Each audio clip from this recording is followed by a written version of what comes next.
Buenas noches a todos, gracias por estar una vez más en nuestro evento mensual de conciliación y arbitraje Sociedad Anónima. Para nosotros es un gusto que varios de ustedes estén dándole seguimiento a toda esta serie de conferencias que estamos dando una vez a cada mes referente al tema de arbitraje. Y para nosotros es un gusto que tengamos a una invitada de lujo iniciando este año 2022 para que nos diserte un tema. Ella es la licenciada Laura Rueda. Ella es oriunda de Colombia y voy a leer su hoja de vida. Ella es abogada cum laude de la Universidad Autónoma de Bucaramanga, especialista en Derecho Comercial de la misma universidad. También tiene estudios en alta gerencia de la Universidad Industrial de Santander y negociación, conciliación y arbitraje de la Universidad de El Rosario. Es asesora litigante en materia de seguros. Es exdirectora del Centro de Arbitraje y Conciliación de la Cámara de Comercio de Bucaramanga.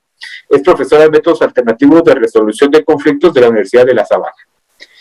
Es docente de los cursos de secretarios y diplomados en arbitraje de la Cámara de Comercio de Bogotá y Bucaramanga. Es fundadora de Rueda Ordóñez Abogados e integrante de la lista de árbitros y secretarios del Centro de Arbitraje de las Cámaras de Comercio de Bogotá, Medellín y Bucaramanga. Yo creo que es una amplia experiencia en métodos alternativos y arbitraje y es por eso que para nosotros es un gusto que esté en la noche de hoy. Licenciada, buenas noches. Licenciado, gracias. Buenas noches para usted y para todos. Gracias de nuevo por la invitación. Para mí siempre será un gusto participar en este tipo de foros académicos. Muchas gracias. A usted, entonces, le damos el tiempo a usted para que pueda disertar su conferencia y de esa manera podamos aprender. Gracias, Lic. Gracias, licenciado. Bien, para esta fecha les traemos una corta charla en relación con un tema, como ustedes ya lo saben, denominado la relación procesal arbitral. ¿Por qué es de importancia un tema de estos? Porque como lo vamos a ver, la relación procesal dentro de un trámite arbitral tiene sus particularidades, como todo en el arbitraje, precisamente porque el arbitraje es un método alternativo de solución de controversias que si nosotros tratamos de encasillarlo en lo que como abogados tenemos desde que nos formamos conocimiento de cómo funciona la justicia ordinaria, pues no va a ser igual. Muchas cosas van a ser distintas, precisamente por eso es un método alternativo. ¿Qué pasa con y me voy a permitir compartirles una presentación en PowerPoint que además también le queda al Centro de Conciliación y Arbitraje Sociedad Anónima para que pues, ustedes luego la puedan tener sin ningún problema. En estas diapositivas quiero primero que todo llamar la atención en algo cuando estamos hablando de la relación procesal y es que lo primero que tenemos que revisar es ¿cuál es la verdadera naturaleza del proceso arbitral? Porque es en la naturaleza del proceso arbitral en donde va a tener importancia cuáles son las relaciones que allí se desarrollan y que allí surgen. Entonces, lo primero es que de tiempo atrás, históricamente, desde la antigüedad, ha habido una discusión en torno a si el arbitraje tiene una naturaleza contractual o si el arbitraje tiene una naturaleza jurisdiccional, como lo ven ustedes en este momento en pantalla. Estas son como las dos grandes vertientes, podremos decir que también son dos teorías académicas que han girado en torno a la naturaleza misma del arbitraje. ¿Y qué pasa con cada una de ellas? Pues que si nos vamos por la teoría de los contractualistas, y esto, aclaro, es algo que no solo funciona en Colombia, sino en todo el mundo. Como les digo, esto funciona desde la antigüedad. Si nos vamos por la teoría contractualista, lo que ocurre en el arbitraje realmente es que entre las partes y los árbitros existe un verdadero contrato de mandato.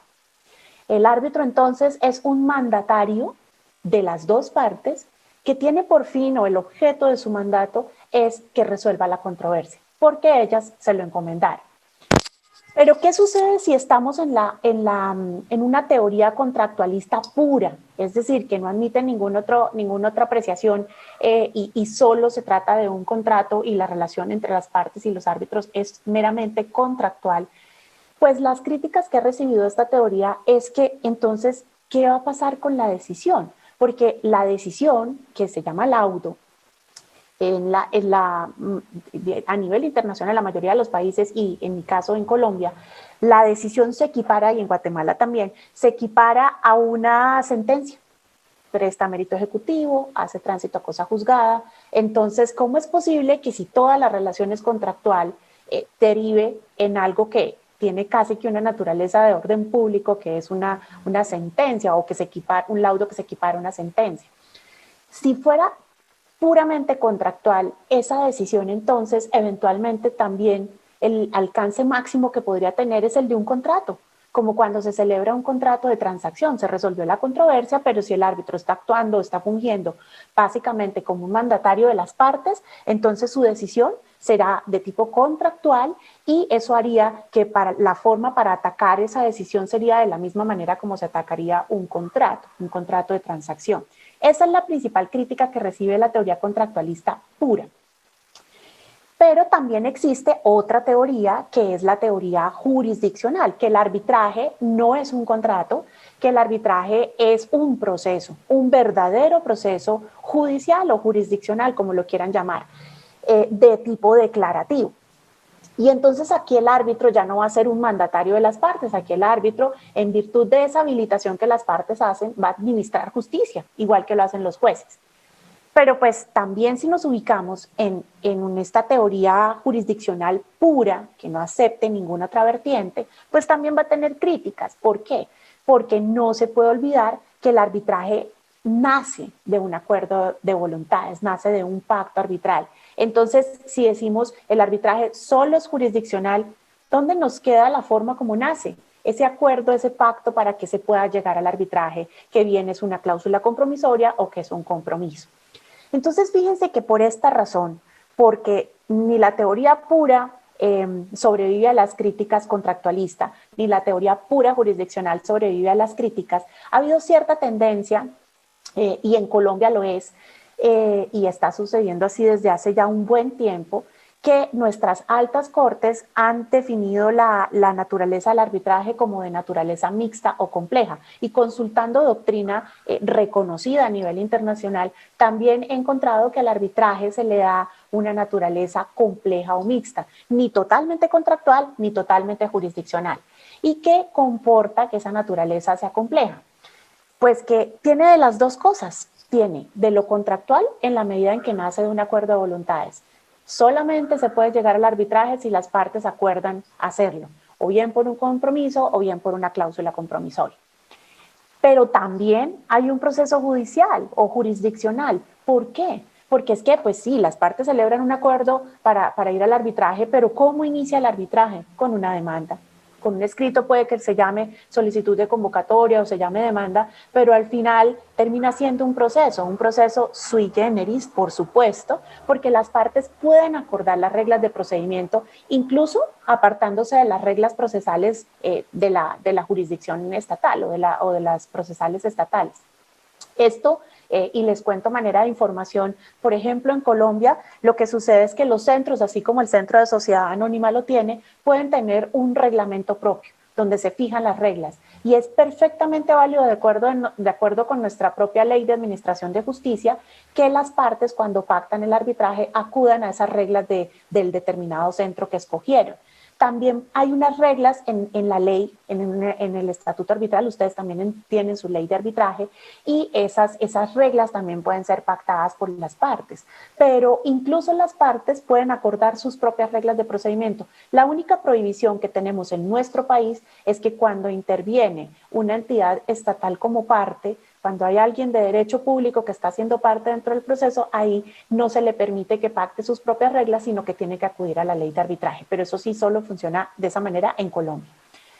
Una vez presentada la demanda, inicia un verdadero proceso con garantías procesales que culmina en un laudo que se equipara a una sentencia. Y como les decía antes, presta mérito ejecutivo y hace tránsito a cosa juzgada, es decir, lo que allí se decida ya no puede volver a ser objeto de un nuevo proceso, ni siquiera en la justicia ordinaria, y menos en la arbitral. Y presta mérito ejecutivo porque esas decisiones, esas condenas que quedan contenidas en el laudo se pueden ejecutar ante un juez. Entonces, fíjense que por eso la naturaleza es supremamente compleja porque tiene de los dos mundos, tiene un poquito de lo contractual, pero también tiene de lo jurisdiccional. Les cuento que, por ejemplo, en Colombia, la Corte Suprema de Justicia, desde el año 97, incluso nuestra ley es una ley que es del año, es más reciente, es del año 2012, pero ya desde el año 97 con la ley anterior, la Corte dijo el arbitraje supone de una parte la misión jurisdiccional de un tercero de dirimir un litigio y por otra parte un acuerdo de las partes de dicho litigio por el cual dicha misión le es confiada al mismo. De manera que, sinceramente, también por un tema de practicidad, yo considero que efectivamente optar por una teoría ecléctica, una teoría que una esos dos mundos y que sea la naturaleza del arbitraje mixta, es la más práctica, porque reúne esa parte inicial, que es el acuerdo de voluntades, y luego esa parte que se va desarrollando desde que se presenta la demanda inicial hasta que se toma la decisión. Y esa tiene una connotación que evidentemente tiene un carácter jurisdiccional. Entonces, dentro de este marco, dentro de este concepto, ¿cuáles son las características de esa relación procesal en el arbitraje? Primero, que es autónoma. Y pensemos en lo siguiente, cuando vamos a actuar como árbitros dentro de un trámite o vamos a ser apoderados, tenemos que tener consciente que una va a ser la relación sustancial o de derecho material, objeto de la controversia, sin duda, porque, por ejemplo, puede haber una disputa en torno a las obligaciones de un contrato y una de las partes está alegando que el contrato se incumplió y la otra parte está diciendo, no, yo propongo una excepción de contrato no cumplido, el que no cumplió fue la otra parte. En ese caso, todo eso que gira en torno al contrato mismo, hay un contratante, hay un contratista, esa es la relación sustancial que está subyacendo en ese proceso. Pero adicionalmente también tenemos la relación procesal o de derecho puramente adjetivo. Cuando se actúa como árbitro o como apoderado, hay que tener muy claro el lindero que hay entre esas dos. Entonces, una cosa será el derecho sustancial y de hecho las normas que rijan ese derecho sustancial y otra será el derecho procesal, que también hay que acatarlo, y las normas que regulan el derecho procesal. Eso es lo que se denomina una relación procesal autónoma. Es también compleja, porque se entremezclan elementos del derecho privado y del derecho público. Tenemos como se los decía hace unos minutos, tenemos un pacto arbitral, que eso sería puro derecho privado contractual, pero tenemos también un laudo que se equipara a una sentencia y ahí estamos entrando en las connotaciones de algo que tiene orden público. También la relación procesal es una relación dinámica, porque se mueve progresivamente hacia un fin. El árbitro tiene esa misión, sea un solo árbitro o sean varios, sea un cuerpo colegiado, tienen la misión de resolver la controversia. El propio árbitro puede tener un rol activo si el procedimiento se lo permite. Entonces, en la práctica, yo les cuento, muchas veces sucede que los árbitros toman decisiones en compañía de las partes sobre el procedimiento. Es posible que las reglas de procedimiento que estén establecidas en el reglamento o en la ley o las que las partes fijaron queden algunos vacíos y es posible que el árbitro convoque a las partes, se reúnan y entre todos tomen una decisión de cómo van a seguir adelante, por ejemplo, en la oposición de una prueba o en las reglas especiales para practicar una diligencia de una exhibición de documentos, por ejemplo, de manera que la relación sin duda es completamente dinámica, la van construyendo durante el camino. Y por último, la relación procesal es una fuente de derechos y obligaciones entre las partes, los árbitros y los terceros. Miren que cuando estamos hablando de esta, sobre todo de la autonomía que existe, cuando estamos hablando precisamente de la relación procesal o la relación objetiva, tenemos en cuenta algo que se denomina los presupuestos procesales. Los presupuestos procesales, para aquellos que son procesalistas, ustedes saben pues que, bueno, hay unos presupuestos procesales que están previstos en la ley adjetiva, pero cuando estamos en el escenario del arbitraje, sacamos como tres caminos. Y uno es el relativo al órgano jurisdiccional y es encaminado a determinar la competencia, bien sea subjetiva u objetiva, del panel arbitral o del árbitro. Indudablemente, porque lo primero que hace un árbitro cuando está dentro de un trámite arbitral es determinar si él tiene competencia. ¿Por qué les digo subjetiva y objetiva? Porque una es la competencia porque las partes lo habilitaron a través de ese pacto arbitral, entonces revisa que el pacto sea válido, que efectivamente comprenda pues que quede inequívoca la intención de las partes de acudir a ese arbitraje, y ese sería el carácter subjetivo de pues también que las partes tengan la capacidad para suscribir el pacto y habilitar al árbitro. Esa sería la competencia subjetiva. Y la competencia objetiva es cuando la naturaleza del conflicto es susceptible de llevar al arbitraje. No todo el universo de controversias es susceptible de llevarlo a arbitraje, solamente aquellas que son de libre disposición, porque precisamente es un mecanismo alternativo de solución de controversias. Y otro aspecto importante en este presupuesto procesal relativo al orden jurisdiccional es que los árbitros deben ser neutrales e imparciales. Por eso, en muchas legislaciones, en el caso de nuestra legislación colombiana, les cuento que existe algo que se llama el deber de información. Es un artículo contenido en la ley de arbitraje que obliga a los árbitros a que al momento de aceptar un trámite manifiesten si tienen cualquier relación con alguna de las partes. En todos los países, digamos que hay un lenguaje común en el derecho procesal, y es que existen causales de impedimento y recusación. Aquí también. Y esto de lo que estoy hablando va mucho más allá de eso. Por supuesto que si yo soy designada como árbitro, tengo que revisar si en mí están incursas algunas de las causales para que yo me declare impedida, o las partes también pueden acudir a alguna de esas causales para recusarme.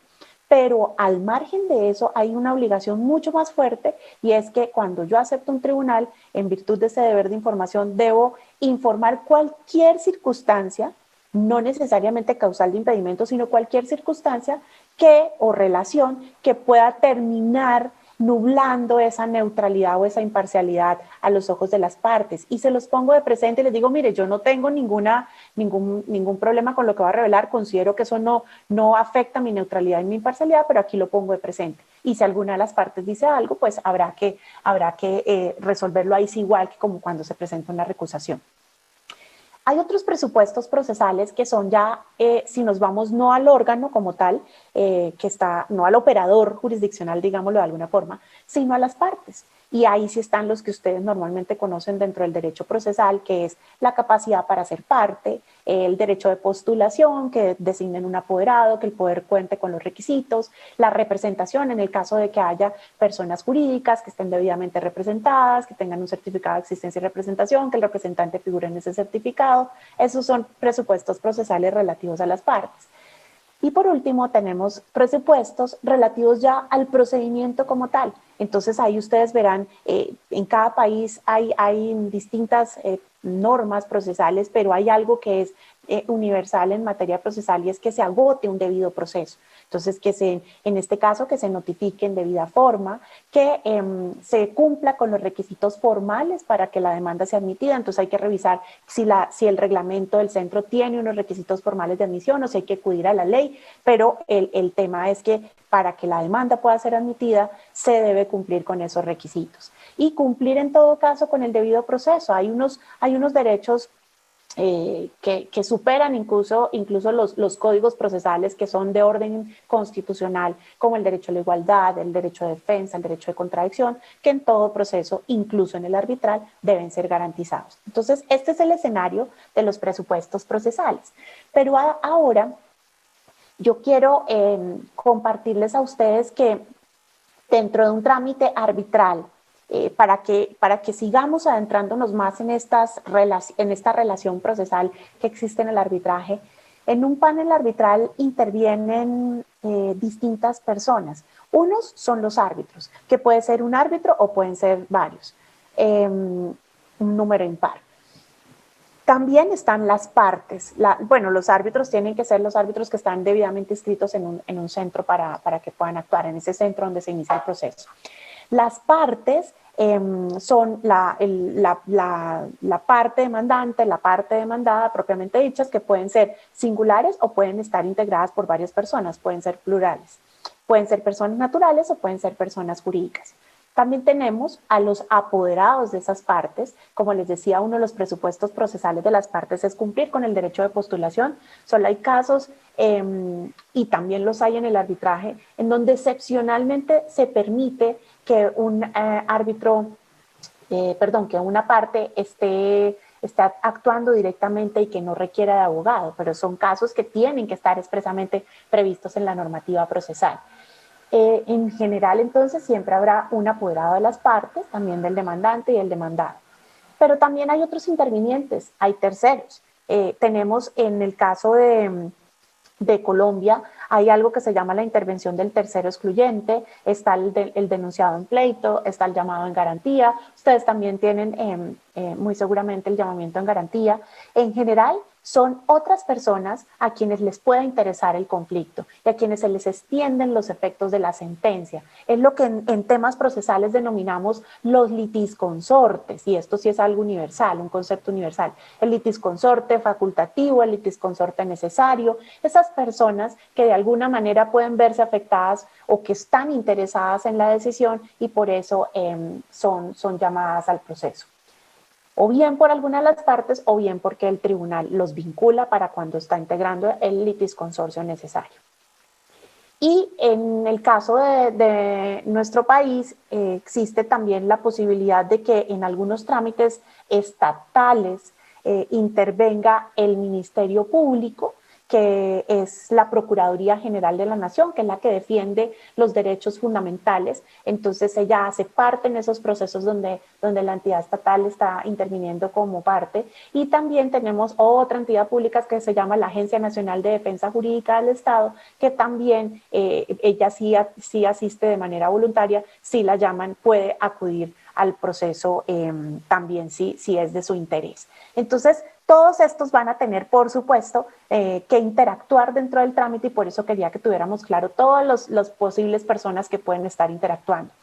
Y hay algo en esta interacción entre todos que quiero compartirles ya prácticamente finalizando esta charla, y es que existe una buena práctica, es algo que ocurre acá en el país y que seguramente para ustedes va a ser de gran utilidad y por eso quiero compartirles.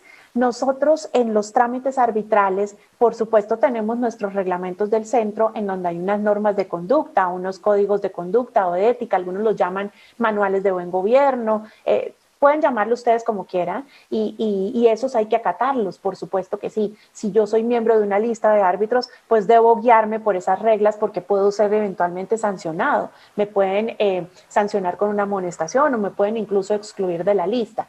Pero al margen de esos casos en donde yo tengo que acatar ese reglamento porque pertenezco a una lista, pensemos que también existen otras reglas.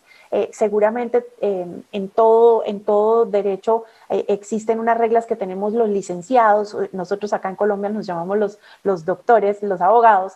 En el caso de las normas de conducta que deben seguir los abogados, pues existen, aquí se llama el Consejo Superior de la Judicatura, existe un ente que nos vigila y nos controla y que ante cualquier comportamiento indebido que tenga un apoderado dentro de un trámite, pues nada más y nada menos le pueden iniciar un procedimiento disciplinario ante ese Consejo Superior de la Judicatura, que ustedes tienen una figura bastante parecida. Pero miren que además nosotros dentro de nuestras normas adjetivas, nuestras normas procesales, el Código General del Proceso, tenemos algo que se llaman los deberes y responsabilidades de las partes y apoderados. Y es algo que en los trámites arbitrales, precisamente por esa naturaleza mixta, en donde todo a partir de la demanda se inicia un verdadero proceso declarativo, nosotros por extensión aplicamos esas normas del Código General del Proceso al trámite arbitral. Para citarlas por su utilidad, miren lo siguiente. Por ejemplo, a un apoderado se le pide proceder con lealtad y buena fe en todos sus actos, obrar sin temeridad en sus pretensiones o defensas y en el ejercicio de sus derechos procesales. Miren que acá hay una figura para evitar esa temeridad, y es que antes se presentaban demandas cuantiosísimas y no había ninguna sanción o ningún castigo si al final se demostraba que las pretensiones estaban supremamente exageradas, voy a usar una expresión coloquial, estaban infladas, no correspondían a la realidad y al final ese demandante terminaba no probando esas pretensiones y no pasaba nada. Pues nosotros a partir del nuevo Código General del Proceso que surgió en el año 2012, también como la ley de arbitraje, incluimos algo que se llama el juramento estimatorio, y en ese juramento estimatorio la parte demandante tiene un deber al presentar la demanda, y de hecho es un requisito de la demanda, que diga bajo la gravedad del juramento cuánto es el monto de sus pretensiones. Y si al final se llegara a comprobar que ese valor que él dijo bajo la gravedad del juramento superaba mucho más de la mitad de lo que efectivamente resultó probado, tiene una sanción del 10%. Entonces, fíjense que además tenemos formas de controlar que estos deberes se cumplan, obrar sin temeridad. Abstenerse de obstaculizar el derecho de las audiencias y el desarrollo de las audiencias y diligencias. Abstenerse de usar expresiones injuriosas en sus escritos y exposiciones orales y guardar el debido respeto al juez, a los empleados de este, a las partes y a los auxiliares de justicia. Comunicar por escrito cualquier cambio de domicilio o del lugar señalado para recibir notificaciones personales. Esto hoy a todo lo que tiene que ver con dirección de notificaciones por correos electrónicos ha cobrado mucha importancia ahora durante la pandemia, precisamente porque pues el procedimiento se adelanta de manera virtual. Y hay que estar informando los correos electrónicos porque además también las notificaciones se hacen también de manera virtual. Realizar las gestiones y diligencias necesarias para lograr oportunamente la integración del contradictorio, concurrir al despacho cuando sean citados por el juez y acatar sus órdenes en las audiencias y diligencias. Pues aquí le hace no juez sino árbitro, pero si el árbitro cita a una audiencia hay que concurrir a ella. Hay que prestarle al árbitro también su colaboración para la práctica de las pruebas y las diligencias, abstenerse de hacer anotaciones marginales o interlineadas, subrayados o dibujos de cualquier clase en el expediente, so pena de incurrir en multa de un salario mínimo. Miren que esto es algo que está previsto como para cuando el expediente es físico, pero también en el caso de los expedientes electrónicos no pueden ser alterados ni modificados ni que le vayan a cambiar el nombre del archivo por parte de los apoderados. El único que puede manejar el expediente es el mismo panel arbitral, el secretario del tribunal, por ejemplo. Abstenerse de solicitarle al árbitro la consecución de documentos que hubiera podido conseguir por derecho de petición o directamente. Miren que esto es muy útil y es algo que yo verdaderamente se lo recomiendo porque a nosotros nos cambió la situación procesal después de que surgió este deber. Normalmente pasaba que cuando el demandante presentaba la demanda, solicitaba no solo el demandante, también el demandado al contestarla, pero solicitaba una serie de documentos para que la otra parte los aportara o para que alguien los aportara, puede ser también un tercero, y lo hacía ya en el momento de la demanda. Entonces ahora con este deber, ¿qué es lo que se está pidiendo? Que cuando está preparando su demanda, haga esa gestión antes, trate de buscar los documentos antes, que sea diligente, que si tiene que pedir alguna certificación a alguna entidad estatal, pues que la solicite. Aquí se llama presente un derecho de petición en la entidad y radíquelo para que le responda. Entonces ya cuando usted presenta la demanda, usted lo que está diciendo es, mire, ahora sí, por favor, señor árbitro, requiera la parte demandada para que en el término de traslado aporte estos documentos que yo ya los pedí por un derecho de petición y no me fueron entregados. Pero mostró la diligencia, que trató de conseguirlos antes. Esto es bastante útil. También debe contarle a su representado, a su cliente, el día y la hora en que se haya fijado cualquier audiencia y objeto de la misma, comunicar de inmediato la renuncia al poder, citar a los testigos y allegar la prueba. Esto no tiene que hacerlo el panel arbitral ni el secretario. Los apoderados, si van a concurrir unos testigos, son los que buscan que los testigos acudan. Si está citado interrogatorio la parte, pues le avisa a la parte que tiene un interrogatorio. Se deben adoptar también las medidas para conservar las pruebas en mensajes de datos y exhibirlas cuando el árbitro se lo solicite.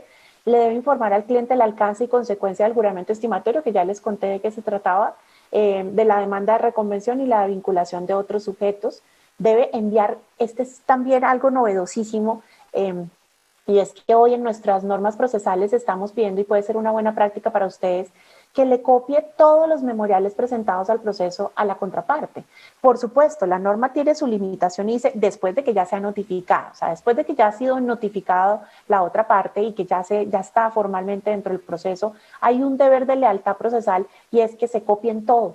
Si yo presento un recurso, se lo copio de una vez a la otra parte para que lo conozca.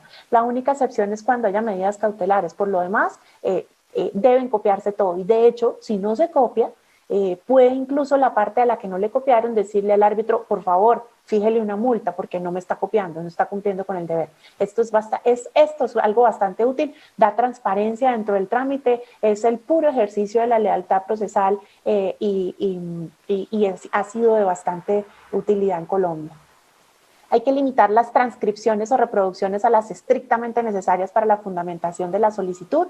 Y miren que esto es, a veces presentan, y yo creo que a ustedes también les pasa, presentan unos escritos de 500 hojas, pero ustedes van a revisar y los argumentos son corticos, pero las 500 hojas son transcripciones y transcripciones de doctrina, de sentencias, de jurisprudencia que hacen densa la lectura del escrito, y lo que está diciéndole aquí la norma procesal es evítelas en la medida de que no sean necesarias. Por supuesto no las está prohibiendo. Si se necesitan para la fundamentación, ponga todas las transcripciones que usted necesite, si le da más solidez a su argumento, pero solo si son necesarias.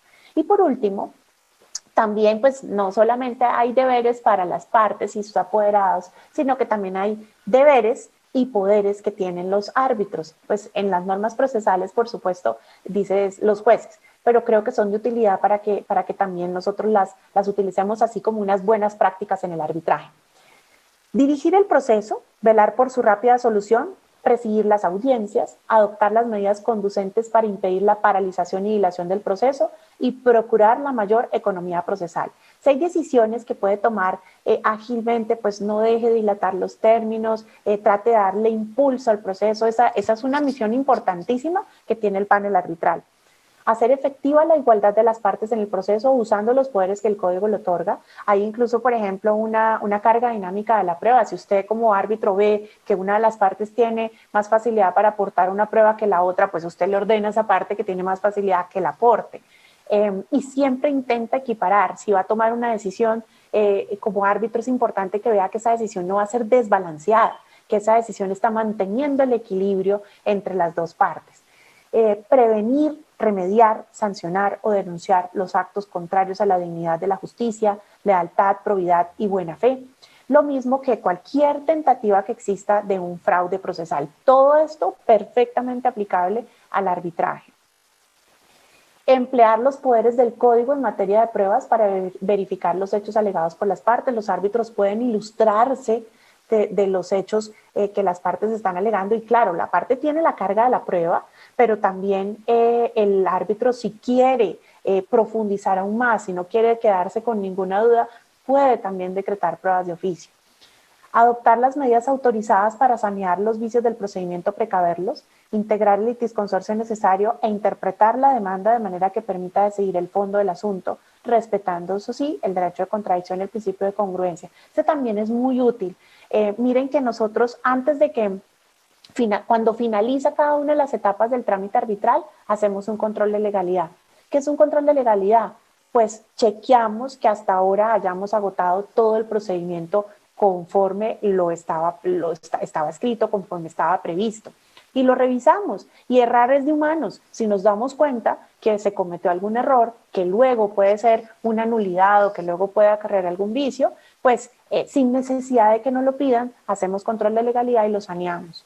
También puede ser de mucha utilidad para ustedes esto. Siempre al terminar cada etapa, hacer controles de legalidad. Y miren que uno diría, bueno, pero ¿cómo así que interpretar la demanda? A veces las demandas no son tan claras, los escritos de las partes no son tan claros, pero el árbitro, si su misión, la que le encomendaron las partes, es resolver la controversia, pues para cumplir con esa misión tiene la posibilidad de que interprete esa demanda, siempre que esa interpretación no vaya a llevar a un hecho totalmente novedoso que termine siendo que le impidió a la contraparte contradecirlo o defenderse, y también que no vaya a rayar en un tema de incongruencia y que decidió por fuera de lo que le pidieron, pero tiene la posibilidad de interpretar. Decidir, aunque no haya ley, en caso de vacíos o oscuridad puede aplicar analogía, en el caso colombiano obviamente, analogía, doctrina constitucional, jurisprudencia, costumbre y principios generales. En el caso internacional se puede acudir a los principios generales del derecho y a las fuentes que tengan como fuentes de derecho en cada uno de los ordenamientos. Debe motivar la sentencia. Aquí, si no se motiva la sentencia, por ejemplo, el laudo puede ser un laudo en conciencia y entonces puede terminar siendo anulado. Debe dictar las providencias dentro de los términos legales, asistir a las audiencias. Esto pareciera obvio, pero miren que en la práctica arbitral sucede que pues a veces ocurren casos que no se quisiera, de árbitros que no están tan diligentes, que de pronto no dispusieron de la agenda que necesitaban para tener el trámite y empiezan a tener muchas ausencias, y mientras no estén el panel completo, mientras no estén los 3 árbitros, no se puede tomar decisiones. Entonces hay que posponer y posponer. Eso debería ser sancionado. Y guardar, por supuesto, reserva de las decisiones. Y como les había dicho, realizar el control de legalidad de la actuación procesal agotada cada etapa. Pues bien, esto es en términos generales, y les había dicho que era una corta charla, pero que espero que sea de gran utilidad para ustedes acerca de la relación procesal que tiene cada uno de los intervinientes dentro de un trámite arbitral. Gracias, licenciado. Gracias, Liz, por la exposición. Para las personas que nos están viendo, pueden hacer sus preguntas a través de los comentarios y vamos a estarles dando respuesta de manera escrita. Nosotros tenemos 2 inquietudes, Licta. A pesar de que se diga de que el árbitro tiene funciones jurisdiccionales, no todas las funciones que hace un juez las puede cumplir o las puede realizar un árbitro. Entonces, ¿qué aspectos o qué cosas o qué actividades que hace un juez no puede realizar un árbitro? Gracias, licenciado. Sí, muy buena pregunta. Eso dependerá siempre de cada ordenamiento, de manera que, pues, por supuesto, voy a hablar del caso colombiano, pero lo que sí es algo generalizado, incluso para ustedes, es que definitivamente los poderes que tiene un juez ordinario, un juez institucional o estatal, no van a ser exactamente los mismos que los poderes que tiene un árbitro por ser un mecanismo alternativo de solución de controversias. Entonces, la primera que me atrevo a decir que sucedería en todas partes es que la naturaleza del trámite arbitral es un proceso declarativo. Es decir, que los árbitros no tienen esos poderes de coacción y de ejecución que sí tienen los jueces de la República. Y eso sí no solo pasa en Colombia, eso también les pasa a ustedes. Un juez puede librar un mandamiento de pago para cobrar un título valor, para cobrar una letra de cambio, para cobrar un cheque. Un juez puede ordenar una diligencia de allanamiento, un juez puede ordenar que se haga no voy a decir un embargo porque las medidas cautelares por lo menos en Colombia sí están permitidas, pero sí puede tomar conductas en donde se puede desplazar hacia los sitios de los hechos para verificar algunas pruebas. Eso en el caso de cada país sí dependerá de los poderes que le ha otorgado la ley arbitral. En el caso colombiano, nosotros, por ejemplo, tenemos los mismos poderes en materia de pruebas que un juez de la República. En pruebas podemos hacer todo. En medidas cautelares tenemos los mismos poderes que un juez. Entonces, si vamos a practicar medidas cautelares nominadas como un embargo, un secuestro, lo podemos hacer. Si vamos a practicar medidas cautelares innominadas, no sé, enviarle una comunicación a alguna parte para que se abstenga de hacer alguna conducta, lo podemos hacer. Entonces, en materia de pruebas, en materia de medidas cautelares tenemos los mismos poderes, pero siempre dentro de la órbita de un proceso declarativo, no ejecutivo. Entonces yo creería que el caso generalizado es que no tenemos poderes de coacción, no podemos, por ejemplo, si se lauda, hacer seguido de una vez que se profiere el laudo, ordenar la ejecución de esa sentencia o de las condenas que ahí están. No, eso ya hasta el momento que se profiere el laudo, el árbitro cesa en sus funciones y tendrá que la parte interesada pues acudir ahí sí a la justicia ordinaria para poder hacer efectivo ese laudo y cobrar esas condenas. Entonces, sí tenemos limitaciones, sin duda, licenciado. Ok, gracias. Ligna, y otra. Según la teoría de contractualista, dice que el arbitraje es similar a un contrato y sobre todo lo compara con el contrato de mandato. ¿Qué diferencias o qué similitudes hay entre un mandatario, que es una persona que realiza diligencias a favor de otra, y un árbitro, que muchas veces hay algunos centros que le dan la posibilidad a las partes de que cada una de las partes nombre a su árbitro? Entonces, si yo nombro a un árbitro, ¿significa que él va a ser mi mandatario o él va a hacer todo lo que yo le encomiende, o él puede desvirtuarse de darme la razón de ese proceso? Sí, válida la pregunta porque efectivamente si estamos dentro de ese carácter contractualista y donde si se tiene como un contrato de mandato esa actuación del árbitro, es un mandato de todas maneras sui generis y especial, es distinto del mandato normal. El mandato normal es el que tenemos los licenciados, los abogados.